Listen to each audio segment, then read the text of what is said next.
we weren't really sure if we were going to sort of get through this, but I think we're a pretty resilient bunch, hospitality people. I think, every service is a crisis period at times, and we're able to react and be responsive and maintain positivity in the darkest hours, This is the Deep in the Weeds podcast. I'm Anthony Huckstep. Brisbane was often overshadowed by siblings Melbourne and Sydney in regards to dining out in Australia. But over the last 5 years, it has been the most exciting dining hub down under. A wave of new restaurants joined the throng of great operators to add colour, character and nuance to the Australian culinary landscape. For a big city experiencing a real food awakening, what sort of impact have the restrictions had? Ben O'Donoghue is one of Australia's most loved chefs, and he's the co-owner of Billykart Kitchen, Billykart West End, and Bender's Bar. Ben, how are you, mate? It's been a while. Yeah, it has, Huck. So I think the last time I saw you was up in Port Douglas. Would have been a few years ago now. I don't know if I remember that. Probably for reasons we can't mention. Yes, Lots of alcohol consumed and blurred the lines. Yeah, I dare say so. Mate, it's a bit of a different world to back then. We're going to talk about a lot of things today, but can you give us a picture of sort of what happened early days when the pandemic hit and the impact that it had on you and, you've got multiple businesses? Wow, it's, it's kind of weird. You saw it coming, but you didn't really think that it'd have the impact that it had. I was, just before it all happened in sort of January, February, early March, I was sort of like working down in Melbourne. I just started filming a new show, My Market Kitchen. And, so I was away for 4 days, 5 days, fly back, work the weekend and repeat until sort of the middle of March. And we just saw things, as the virus was in the media and people's sort of attitudes and actions were changing. The panic buying. We're working in the prawn markets, and you could just see this frenzy. Suddenly, the butchers are getting really busy, and the bakery guy next door to us sold out of his bread every day. And previously to that, he always had bread left. One of the egg guy there sold 500 dozen eggs in 2 days. I mean, like his whole week's fucking stock just went. So it was phenomenal from that point of view to see that kind of like real kind of ill ease and panic buying. And, from a business point of view, we could see it affecting us. All of a sudden they were putting restrictions on us. The number of diners you could have in was reduced. You had to have the spacings and stuff. So we were getting quieter, thinking, what's going to happen here? And next door I've got a butcher, and every day he was just getting truckloads of meat coming in, and he was getting busier. He was working 7 days, and we're just, this is so weird, And then the call was made, and you had to shut down, and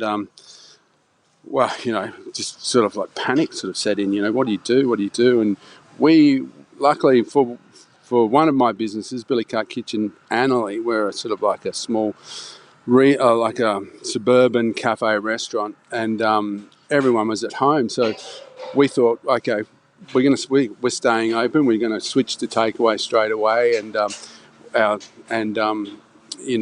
we obviously couldn't do dinner, so we thought, well, our concept here is that we do an internationally inspired menu every Friday night, dine in. We're just going to flip that and turn it into a takeaway concept. We'll do one meal, main course, supplemented by a dessert and a couple of sides, maybe an add-on, something, and bang, it just went off. We were doing like 250 meals over 2 days. So it was like no delivery. It was just solely pick up. You came in between 1 and 3, and we were just flat out. And the stress levels of that. Did that response surprise you? It did. We've always really been heavily supported by our locals. We're very well connected with our community here. We've been here for 7 years. My wife's got a wonderful relationship with all of our customers, and and as do I. She has more contact because I'm normally sort of in the kitchen slaving away. But there was an immense amount of support. and really good feedback on the takeaway sort of stuff, and that really kind of underpinned us. Although we saw a massive drop in our actual turnover, over 30%. But it gave us sort of real fortitude in knowing that those people were there for us. And of course, coffee sales go through the roof. That's one thing that is essential. I think people can go without food, but they don't seem to be going without coffee. The other restaurant, West End, which is a bigger restaurant, with 120 people, more staff. We just kind of like shut that down and sort of had a moment to think about it, and then again reverted to a limited takeaway heat and eat sort of concept. We had our churrasco, so we're doing sort of family roast packs off that. And at the same time, because a lot of our sort of percentage of our clientele are those sort of frontline workers, we're close to the 2 hospitals at West End, so we decided to do meals to keep our staff busy, to keep them occupied. Is okay. We'll donate and give food to those frontline services, because they had everything around them shut. There was no cafes, nothing in the hospital. So they were going to work, working long hours, and not being able to get any food. So that's what we did. Although we got a little bit of stick from that, because obviously, some people were saying, well, they've got jobs, and a lot of our sort of brethren in the industry didn't. But that was just the way we reacted and what we thought was right to do.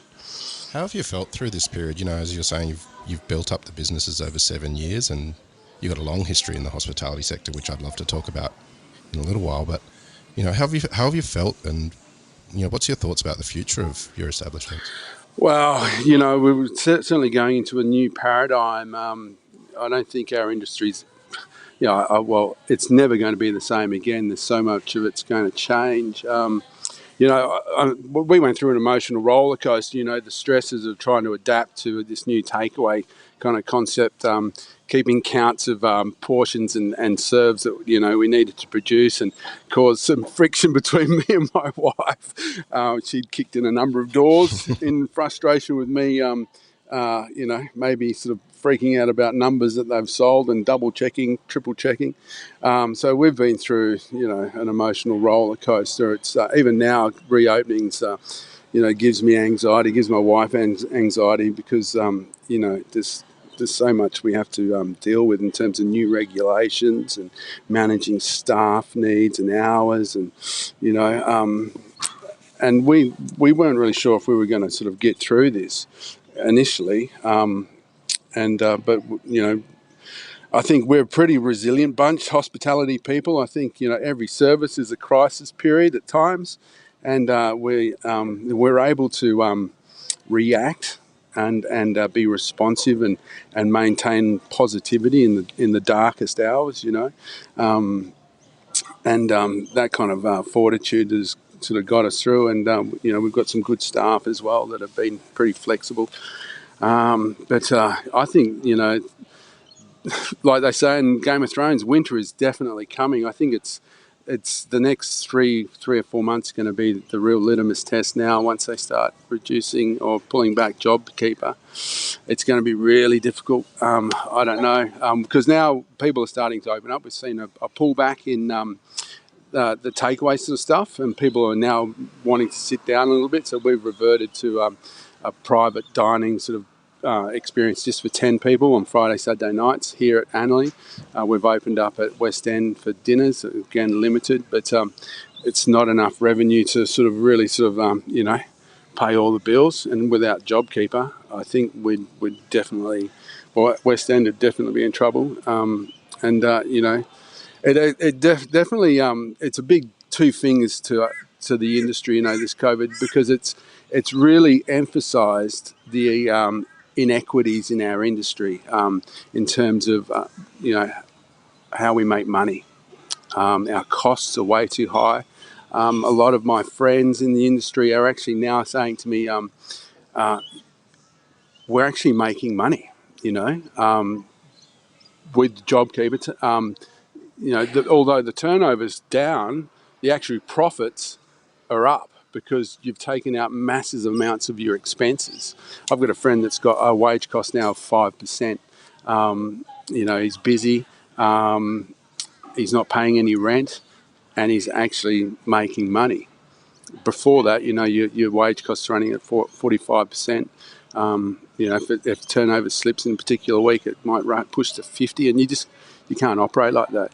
So things need to change in that respect, and how that happens, I don't know. How has it been trying to make decisions, with the restrictions changing all the time and how confusing they are? Like in Queensland at the moment, restaurants and cafes can have 10 people with the 4 square metre rule, but places in the outback can have 20 as long as they have an ID and they're a local resident. There's just so many different restrictions. Has it been difficult to decide, what you want to do moving forward? Not now. I think, we're fairly resolute in what we're going to do. People say you got to open, or have been saying. We're like, no, we're going to wait. We're going to get ourselves organised. I think it was harder in the beginning of it all, where it was the great unknown. Making decisions then, you were kind of second guessing. It's become a lot easier to make those decisions, but it's getting organised and putting all those sort of processes in place. I mean, now it's not so much the numbers; it's the bureaucracy that's involved in actually opening. Getting everyone's contact details. So, when we take bookings of 10, we get them to email all names, phone numbers, email addresses. And we're effectively doing the government's job for them. It's like we have to get people trained in COVID health and safety training. Although that's provided free, it's all time and extra effort, which is frustrating. But I think the thing, compare the country to here. I mean, it's about population density, isn't it? I mean, you might be in it's I think I don't really sort of I don't have any real gripe about that. It's just, it is what it is, so we just have to deal with it. You've had a really long and interesting career as a chef, and also, made multiple television shows as well to celebrate food in Australia and the UK. Why did you become a chef? But it's funny you asked Colin this question. He goes, because I couldn't read and write, and it's it's probably similar for me. I mean, I'd made a complete clusterfuck of my year 12. I really didn't spend any time studying. I was surfing and punching cones for most of my study back period. Surprise, surprise, I really didn't get the marks that I needed to go into college. And I wanted to be a teacher. So I ended up working on an island off WA and fell into the kitchen. I'd always worked in sort of like, not hospitality, but fast food as kitchen hands, Red Rooster, that sort of stuff, taking chickens off spits, slinging burgers. So, and my family, my grandmother was always a really great cook, so I'd always kind of been involved in sort of catering or cuisine in some regard. But I ended up getting a job on an island in the kitchen, and I was just thrown into it, and really loved it, and found that I was stimulated by it. I loved the instantaneousness of cooking and creating, and it was something that I sort of seemed to be good at, so I pursued it. And then, fortuitously, I made a series of good decisions. I think I was mentored by some wonderful people during my apprenticeships and earlier years, and gave me drive. And I've never really looked back. So, yeah, in short, I sort of fucked up my future and became a chef. Well, I mean, you said you fell into a kitchen, but you ended up working at places like the River Cafe and with Jamie Oliver at Monty's Club, and like some pretty amazing restaurants and times. What was it like in that period? It's probably for me as a professional, it's sort of like some of the greatest moments were when I worked in the UK. Obviously, working in a place like the River Cafe, which is so egalitarian. Everyone was on the same footing, bar the sort of head chef or the owners. Obviously, everyone was a chef de partie, and it was very competitive. You always wanted to be better at the job that you were doing than the person that was on that section before you, or so it really was. You had to be self-motivated there, and the ingredients that we worked with were fantastic. The clientele were amazing. Just A-list people every day kind of coming in, so it was a real kind of like stimulating place to work. And then obviously the people that you worked with, like Darren Simpson, Jamie Oliver, Theo Randall, the list goes on, Hugh Ferdinand Whittington, they were all in the team when I just prior or just when I started. So it was it was fantastic and great repartee between all the people while we were working. It's great. And then worked in other restaurants, so Atlantic Bar and Grill, which is a massive operation, 450 people a service. Your service at night would start at 6 and last orders are at 12, so you're doing a 6-hour straight cooking service. So they were, but you worked hard and you played hard as well. And London at that time was probably one of the most exciting places to be in terms of cuisine. So I look back on that and it's amazing. I'm pretty grateful for the opportunities I've had. I've been cooked at 10 Downing Street, met the Queen. And cook for G20 people, Barack Obama. So, what did you cook for Barack Obama? Oh, we did. I cooked for the G20, and we did a buffet. Wouldn't be doing that now. It was like I did like a barbecue, so a big barbecue, and we did Flinders Island lamb, and I wanted to do some Wagyu beef, but they were having Wagyu at Goma, so Josh got to do that, and I ended up cooking with Flinders Island lamb, which was fantastic, and used a lot of Queensland seafood, Moreton Bay oysters, bugs, beautiful Mooloolaba prawns, and just laid it on. And old Mr. Obama, POTUS came back for seconds, which was quite a good compliment. I remember when it happened because he got up and everyone just went into fucking panic mode. The President of the United States is moving, and afterwards the organisers had said to us, they're all on comms going, POTUS is on the move, POTUS is on the move. And and he just got up and came up to the buffet and he goes, I worked out this morning and, I think I can have some more. And he had some more lamb and whatnot. And, fully enjoyed it. That's pretty amazing. And, Brisbane's become really amazing. I know you've been an integral part of, the development of the culinary landscape there. But, can you paint a picture of, what you've seen develop in the last couple of years? I mean, it's been a really vibrant hub of food. Yeah, it's come on leaps and bounds. I moved here in 2008 and I opened my first restaurant here in 2010 down at South Bank, overlooking the big swimming pools. And it was like, a come-all kind of place. It was called the Surf Club. And, we focused on seafood and really good bar. And I think Matt Moran had just moved up around that time in 2010 with Aria. And so that was really when it started to sort of like grab some legs and start to go. You had Ortega, which was a great restaurant. And then Ryan opened his restaurant, and he was won best restaurant in Australia. It was definitely Brisbane's first three hat restaurant. And then you start to see. I think the thing about what was attractive about Brisbane was you had like a really sort of hungry population that wanted sort of quality and variety, and then operators from Sydney and Melbourne started to move up here. You had the Fink Group with Otto and a number of other operators move up here, and the market was ready for it, and it's been great, and with the advent of Howard Smith Wharves as a precinct, Alana opening up there and doing really well. Sadly, I think they might have been victim of this sort of indirectly, the COVID sort of crisis, but but I think we're at a point now where we still need another 1 million people in Brisbane to make it really work for us, Places still close at sort of 9 o'clock because you don't get many more, or last orders at 9 because you don't really get many more people coming to your restaurant after that. They're all tucked up at home in bed or on their deck, drinking Pinot with ice cubes in it. The weather's too good up there, is it? Yeah, mate, it was beautiful today. It's it's always good. It gets a bit hot in summer, but yeah, it's perfect for drinking weather, majoritively.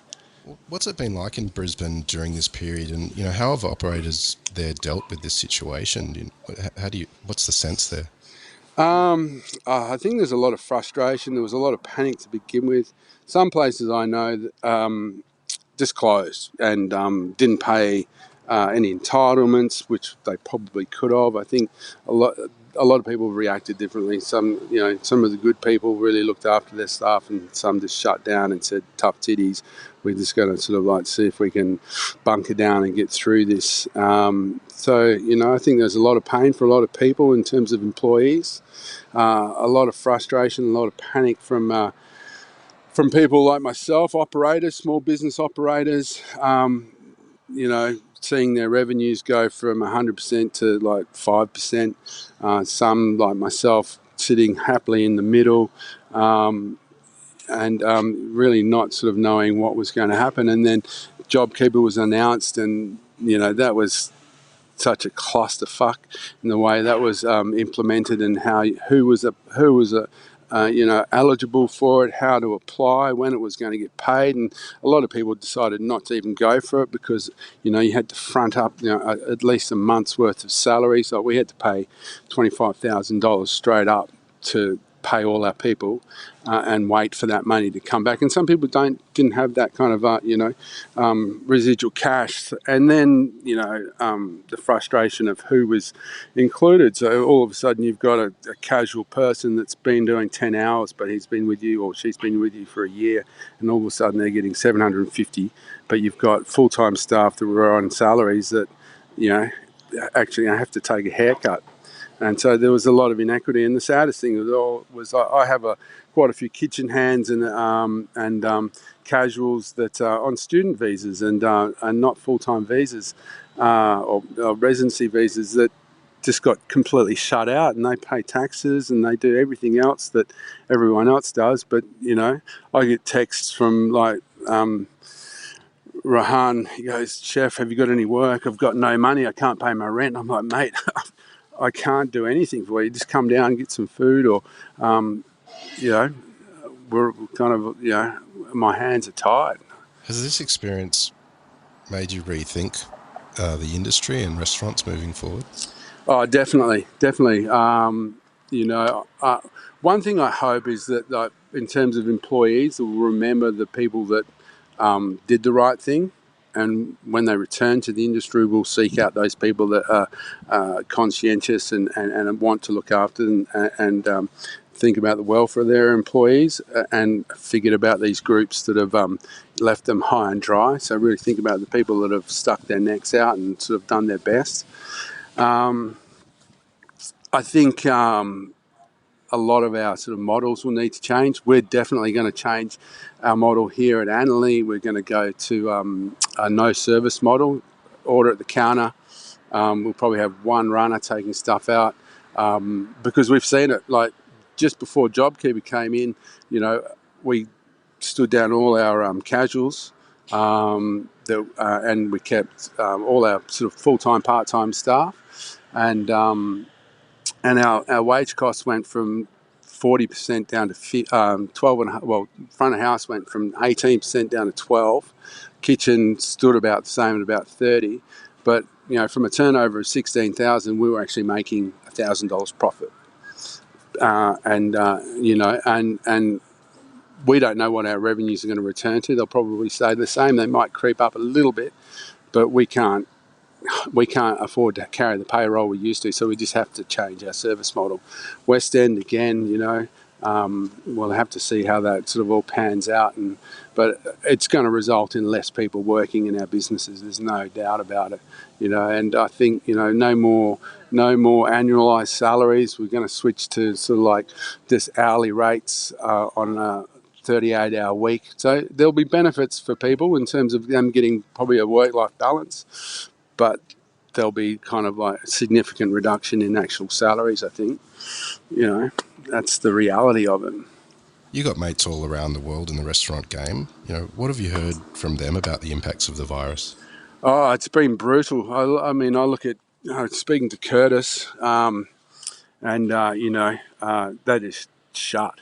And there's, he's doing everything he can to keep his guys in work, keep revenues through. The whole employment structure over there is completely different to here. At least there's some sort of safety nets there. There's nothing, and a lot of his guys work from check to check, paycheck to paycheck. And so, he's just frantic trying to keep people employed, keep cash coming into the business, doing the marketplaces, takeaway, the butcher shops going, and he's doing a good job, but it's just hard, it's just, you're flat out just treading water. People in the UK, that's even worse, they would just shut down. Nothing, no, not even takeaway for a time being, it's just phenomenal the way it's kind of like this dominoed through our industry. Yeah. What's some of the positives to come from this for you? For me personally, just having some nights off. Obviously we only do days now, and just to keep sort of all our hours down and keep everyone fresh. And so having a bit of personal time has been great. Sort of being home with the kids in the evenings has been wonderful. Also having a bit more time to connect with our customers, me being able to step out the front and sort of having conversations and meeting people, as opposed to it mainly being sort of my wife, sort of with that personal connection with everyone. So that's been really good. But and having the time to actually reach out and talk to my sort of peers, and understand what they're going through, and sort of get some feedback on the decisions and choices they've made, and, to sort of help sort of solidify your own ideas and perceptions of what you need to do, what's worked for them, what hasn't, what's working for you. So, that connection with people, because before that it was just like head down, concentrate on your own business, and it was almost, and there's less less competition, like rivalry. I think now we need to work collectively. The choices we need to make as an industry, like putting our prices up and not being price competitive, trying to win business from other people. It's this got to change. What else? So yeah, that's personally from that point of view. I think it's like, and especially for my team, it's them being able to reconnect with their families and having a little bit more time. Nights off. It's actually been quite nice. Well, mate, is a new TV series back on the go, and is it something we can look forward to soon? Well, it's on now. Yeah, it's on. It's kind of weird. It's on. I haven't actually seen any of it because I'm normally working in the afternoon. It's on Channel 10. It's a bit of fun. It's My Market Kitchen. I kind of took over hosting it. Previously, they had sort of like ex-MasterChef alumni, and I don't think it was really working for them. And so I got the opportunity, and I love doing that kind of side of the business, because one thing, I suppose it comes back to what I wanted to be as a young student, being a teacher. It kind of puts me in that position again, being able to communicate sort of my passion for food, and I do it. It's not stressful. It's not like working in a restaurant where you've got so many other pressures external from what you're actually doing on the pans. The business, the HR, and doing something like that really sort of imbibes me with that sort of passion for the for the industry. Being a small business operator it can be so painful at times, but so rewarding. But more often than not, it's just stressful. So doing that's been sort of like a breath of fresh air. It's not like I love doing it. It's not my ideal job. Something like serving the menu, that was like the gold, the sort of gold standard TV job. That was awesome. Doesn't get better than that. But it's been great. So it's on, and we did 90 episodes, so it's on for quite a while. You can catch. It's fun. It's pretty loose. And I've still got one more week to do. We got shut down, and I had one more week of filming, so we're in talks now about how to get me down to Melbourne. Well, just on that, There's no real sign that the Queensland borders are going to reopen. No. What sort of impact do you think that's going to have moving forward? Oh, massive. Well, I've got a girlfriend of my wife's. They went to university together. She's a GM for a core up in Cairns, and they are absolutely, they've been decimated up there in the far north. I mean, all of their business revolves around tourism dollar. They're sitting at 1% occupancy, the amount of staff they had to stand down, it's brutal. And it should be open. I mean, we should be able to, move. Everyone should be responsible for their own sort of actions in terms of hygiene and being conscious of everyone else, and being considerate and sort of distancing yourself to a degree. But I don't think it has to be this draconian. She's just trying to be tough, and it's just being stupid because there's so many businesses being affected. So when you sort of finally opened up and the restaurants back to relatively normality, how's it going to feel? I think hopefully good. I don't know.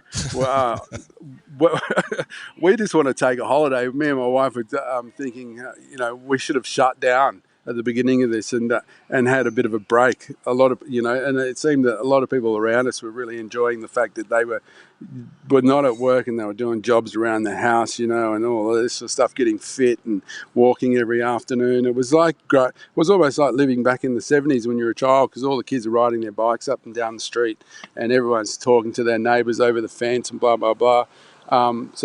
I think when everything goes back to normal, we're going to shut and take a holiday.